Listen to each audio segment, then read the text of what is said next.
Welcome to the One Year Bible, April 27. The Old Testament reading, Judges chapter 7, verse 1 through chapter 8, verse 17. So Jerubbaal, that is Gideon, and his army got up early and went as far as the spring of Harod. The armies of Midian were camped north of them in the valley near the hill of Moreh. The Lord said to Gideon, "You have too many warriors with you. If I let all of you fight the Midianites, the Israelites will boast to me that they saved themselves by their own strength. Therefore tell the people, whoever is timid or afraid may leave this mountain and go home." So 22,000 of them went home, leaving only 10,000 who were willing to fight. But the Lord told Gideon, "There are still too many. Bring them down to the spring, and I will test them to determine who will go with you and who will not." When Gideon took his warriors down to the water, the Lord told him, "Divide the men into two groups. In one group, put all those who cup water in their hands and lap it up with their tongues like dogs. In the other group, put all those who kneel down and drink with their mouths in the stream." Only 300 of the men drank from their hands. All the others got down on their knees and drank with their mouths in the stream. The Lord told Gideon, "With these 300 men, I will rescue you and give you victory over the Midianites. Send all the others home." So Gideon collected the provisions and ram's horns of the other warriors and sent them home.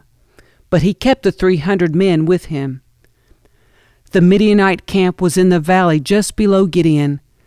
That night the Lord said, "Get up, go down into the Midianite camp, for I have given you victory over them. But if you are afraid to attack, go down to the camp with your servant Purah. Listen to what the Midianites are saying, and you will be greatly encouraged. Then you will be eager to attack." So Gideon took Purah and went down to the edge of the enemy camp. The armies of Midian, Amalek, and the people of the east had settled in the valley like a swarm of locusts. Their camels were like grains of sand on the seashore, too many to count. Gideon crept up just as a man was telling his companion about a dream. The man said, "I had this dream, and in my dream a loaf of barley bread came tumbling down into the Midianite camp. It hit a tent, turned it over, and knocked it flat." His companion answered, "Your dream can mean only one thing. God has given Gideon, son of Joash, the Israelite, victory over Midian and all its allies." When Gideon heard the dream and its interpretation, he bowed in worship before the Lord. Then he returned to the Israelite camp and shouted, "Get up, for the Lord has given you victory over the Midianite hordes." He divided the 300 men into 3 groups and gave each man a ram's horn and a clay jar with a torch in it. Then he said to them, "Keep your eyes on me. When I come to the edge of the camp, do just as I do. As soon as I and those with me blow the ram's horns, blow your horns too, all around the entire camp, and shout, 'For the Lord and for Gideon.'" It was just after midnight, after the changing of the guard, when Gideon and the 100 men with him reached the edge of the Midianite camp. Suddenly, they blew the ram's horns and broke their clay jars. Then all 3 groups blew their horns and broke their jars. They held the blazing torches in their left hands and the horns in their right hands, and they all shouted, "A sword for the Lord and for Gideon!" Each man stood at his position around the camp and watched as all the Midianites rushed around in a panic, shouting as they ran to escape. When the 300 Israelites blew their ram's horns, the Lord caused the warriors in the camp to fight against each other with their swords. Those who were not killed fled to places as far away as Beth-shittah, near Zererah, and to the border of Abel-meholah, near Tabbath. Then Gideon sent for the warriors of Naphtali, Asher, and Manasseh, who joined in chasing the army of Midian. Gideon also sent messengers throughout the hill country of Ephraim, saying, "Come down to attack the Midianites. Cut them off at the shallow crossings of the Jordan River at Beth-barah." So all the men of Ephraim did as they were told. They captured Oreb and Zeb, the two Midianite commanders, killing Oreb at the rock of Oreb and Zeb at the winepress of Zeb. And they continued to chase the Midianites. Afterward, the Israelites brought the heads of Oreb and Zeb to Gideon, who was by the Jordan River. Then the people of Ephraim asked Gideon, "Why have you treated us this way? Why didn't you send for us when you first went out to fight the Midianites?" And they argued heatedly with Gideon. But Gideon replied, "What have I accomplished compared to you? Aren't even the leftover grapes of Ephraim's harvest better than the entire crop of my little clan of Abiezer? God gave you victory over Oreb and Zeb, the commanders of the Midianite army. What have I accomplished compared to that?" When the men of Ephraim heard Gideon's answer, their anger subsided. Gideon then crossed the Jordan River with his 300 men, and though exhausted, they continued to chase the enemy. When they reached Succoth, Gideon asked the leaders of the town, "Please give my warriors some food. They are very tired. I am chasing Zebah and Zalmunna, the kings of Midian." But the officials of Succoth replied, "Catch Zebah and Zalmunna first, and then we will feed your army." So Gideon said, "After the Lord gives me victory over Zebah and Zalmunna, I will return and tear your flesh with the thorns and briars from the wilderness." From there, Gideon went up to Peniel and again asked for food, but he got the same answer. So he said to the people of Peniel, "After I return in victory, I will tear down this tower." By this time, Zebah and Zalmunna were in Kyker with about 15,000 warriors, all that remained of the allied armies of the east, for 120,000 had already been killed. Gideon circled around by the caravan route east of Nobah and Jogbehah, taking the Midianite army by surprise. Zebah and Zalmunna, the two Midianite kings, fled, but Gideon chased them down and captured all their warriors. After this, Gideon returned from the battle by way of Heres Pass. There he captured a young man from Succoth and demanded that he write down the names of all the 77 officials and elders in the town. Gideon then returned to Succoth and said to the leaders, "Here are Zebah and Zalmunna. When we were here before, you taunted me, saying, 'Catch Zebah and Zalmunna first, and then we will feed your exhausted army.'" Then Gideon took the elders of the town and taught them a lesson, punishing them with thorns and briars from the wilderness. He also tore down the tower of Peniel and killed all the men in the town.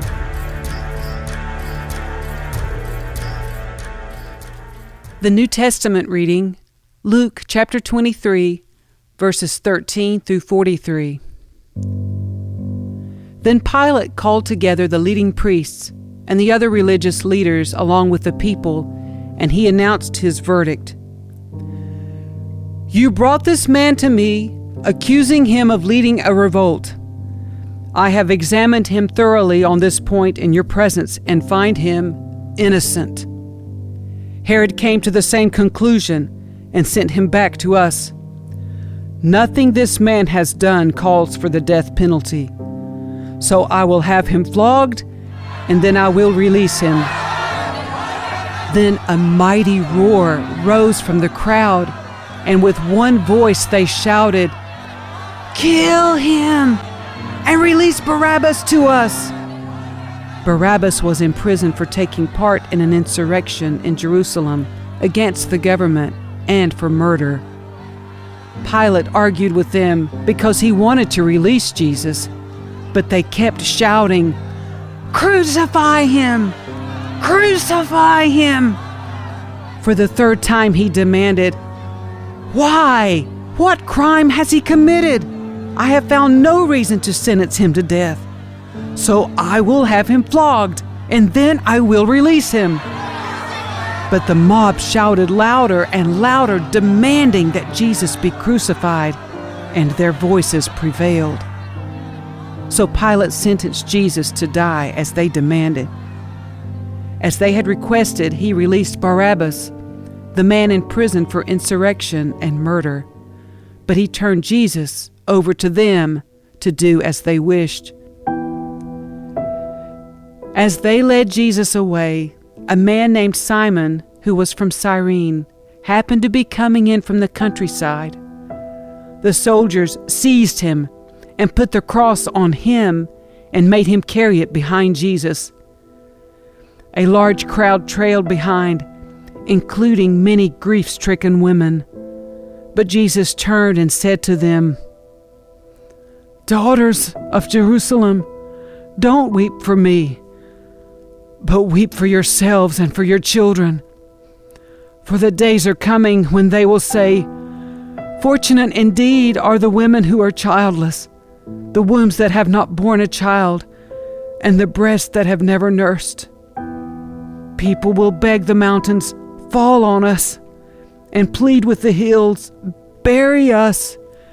For if these things are done when the tree is green, what will happen when it is dry?"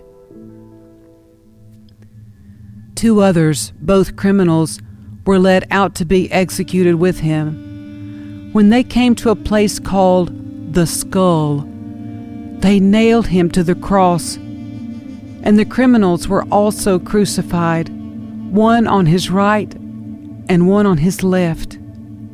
Jesus said, "Father, forgive them, for they don't know what they are doing." And the soldiers gambled for his clothes by throwing dice. The crowd watched, and the elders scoffed. "He saved others," they said. "Let him save himself if he is really God's Messiah, the chosen one."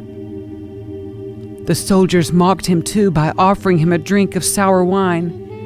They called out to him, "If you are the King of the Jews, save yourself." A sign was fastened above him with these words, "This is the King of the Jews." One of the criminals hanging beside him scoffed, "So you're the Messiah, are you? Prove it by saving yourself. And us too while you're at it." But the other criminal protested, "Don't you fear God, even when you've been sentenced to die? We deserve to die for our crimes, but this man hasn't done anything wrong." Then he said, "Jesus, remember me when you come into your kingdom." And Jesus replied,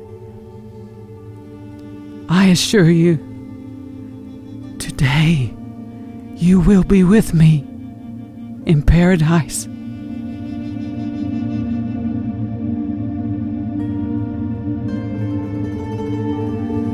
Psalm 97, verse 1 through Psalm 98, verse 9. The Lord is King. Let the earth rejoice. Let the farthest coastlands be glad. Dark clouds surround him.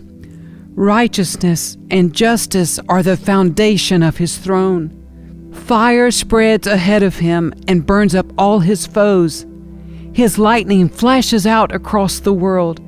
The earth sees and trembles. The mountains melt like wax before the Lord of all the earth. The heavens proclaim his righteousness. Every nation sees his glory. Those who worship idols are disgraced, all who brag about their worthless gods, for every god must bow to him. Jerusalem has heard and rejoiced, and all the towns of Judah are glad because of your justice, O Lord. For you, O Lord, are supreme over all the earth. You are exalted far above all gods. You who love the Lord, hate evil. He protects the lives of His godly people and rescues them from the power of the wicked. Light shines on the godly, and joy on those whose hearts are right. May all who are godly rejoice in the Lord and praise His holy name. Sing a new song to the Lord, for He has done wonderful deeds. His right hand has won a mighty victory. His holy arm has shown His saving power. The Lord has announced His victory and has revealed His righteousness to every nation. He has remembered His promise to love and be faithful to Israel. The ends of the earth have seen the victory of our God. Shout to the Lord, all the earth. Break out in praise and sing for joy. Sing your praise to the Lord with the harp and melodious song, with trumpets and the sound of the ram's horn. Make a joyful symphony before the Lord, the King. Let the sea and everything in it shout His praise. Let the earth and all living things join in. Let the rivers clap their hands in glee. Let the hills sing out their songs of joy before the Lord, for He is coming to judge the earth. He will judge the world with justice and the nations with fairness. Proverbs 14, verses 7 and 8. Stay away from fools, for you won't find knowledge on their lips. The prudent understand where they are going, but fools deceive themselves.